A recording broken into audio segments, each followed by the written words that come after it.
DBR 1254 and a Glenbrook Vintage Railway crew was contracted by Transdev to reposition two DMUs from Henderson to Pukekohe on Tuesday the 8th and Wednesday the 9th of December. The train consisted of a dead ADL behind the guards van and two additional ADLs for braking purposes.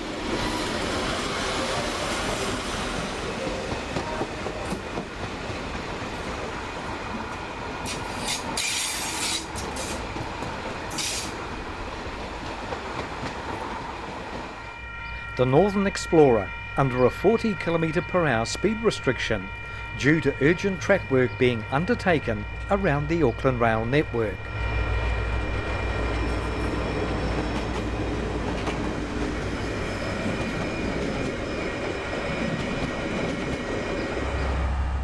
DC 4444 on train 220, on its way for shipping to Australia on the 22nd of September.